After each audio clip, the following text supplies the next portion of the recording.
You know, it's funny. Elvis went into the army, the hillbilly cat, the rock and roll king, that wild sex symbol. I know, right? And he comes out of the army, and one of the first big projects he wants to do is put together a gospel album. Exactly. I don't think people knew how to take him. They didn't understand, his many, many sides of Elvis. He just served the country and put, himself out there for the world to see him doing his duty. And they still were getting a little rough on him. But when he got out, when he did this, and I think people started to say, hey, maybe he's not so bad after all.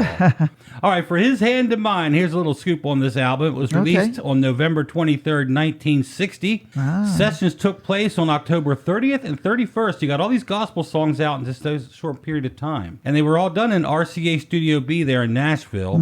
The album peaked at number 13 on the top pop albums chart. It was certified gold on April 9th, 1969, went platinum on March 27th, 1992. Oh, beautiful. He did 3 full-length gospel albums, His Hand in Mine, which we're listening to now from 1960.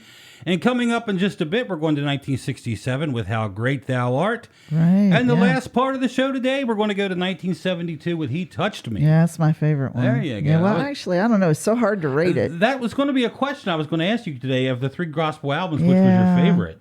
I think, I just say the 72 album because that's the one I remember the most when I was younger. Each one has its own distinctive sound. They really do. They're totally different. Yeah, all 3. All right, with that being said, share a little information with us. Give us some insight into Elvis and the world of gospel music. All righty. So he was nominated 14 times for a Grammy. Out of those 14 times, he won 3. Of course. He won for either a Best Inspirational Performance or Best Sacred Performance. Right. Inducted into the Gospel Music Hall of Fame in 2001. Took a long time, huh? I know, right? Yeah, poor guy. He didn't get to see it. But his very first Grammy was for How Great Thou Art album for 1967. His second Grammy was for He Touched Me in 1972.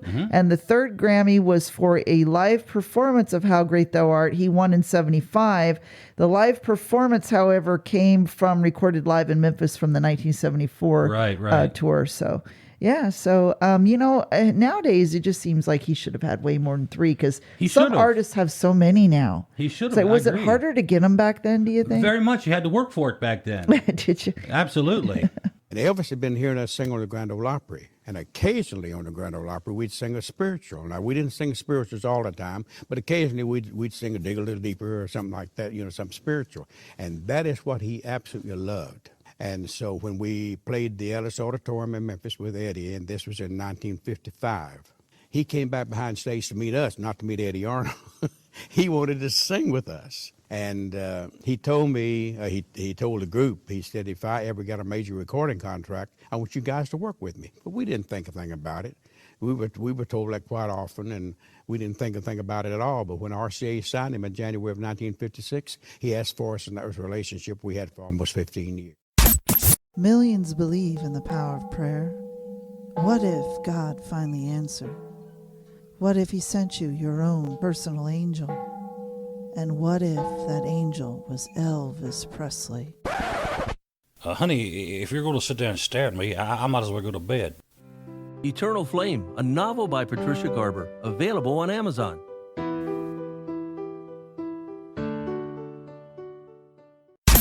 The Jordanaires played a very, very big and pivotal part in Elvis's musical career. They really stand out on the gospel songs quite a bit, Right, yeah. Elvis had more soul and more love for his friends and his fans than anyone that I've ever known. He loved the Jordanaires and the people that were around him in the studio. Mitty Kirkham, who sang the high part, he loved because we were family to him. He didn't have brothers and sisters. We didn't, so that made a big difference.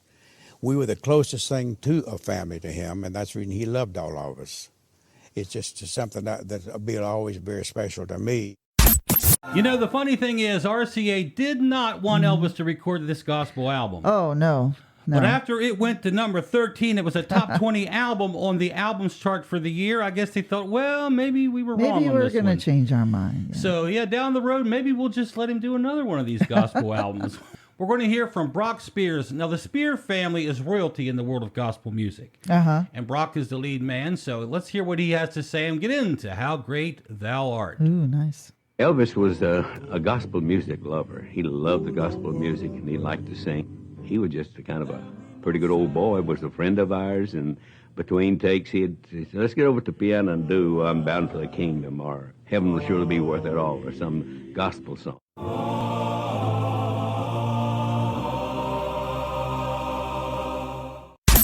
How Great Thou Art, TL. The album was released on February of 1967. The album earned Elvis a Grammy for Best Sacred Performance, while it also became a Billboard Top 20 hit.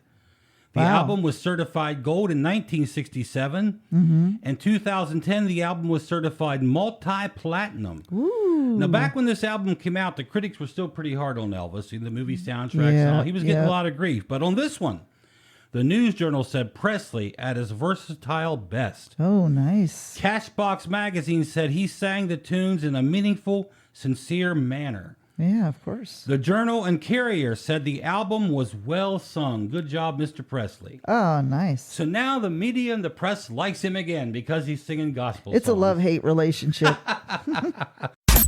Here's more from Gordon Stoker on probably one of Elvis's, probably his second most popular or well-known gospel song. Crying in the Chop, we did that. We had been playing around since 6 o'clock. He brought that song in about, I guess, midnight, started singing it.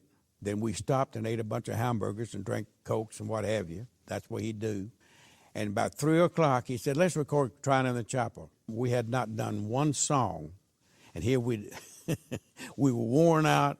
We'd been eating a bunch of hamburgers, and as Ray said, how can you do the oohs and ahs on a bunch of hamburgers? But about 3 or 3:30 in the morning, we recorded Crying in the Chapel, and that's the way it turned out. You guys get the whisper on where we go. You saw me crying in the chapel. The songs you know. The music you love. We are your Blue Suede Connection.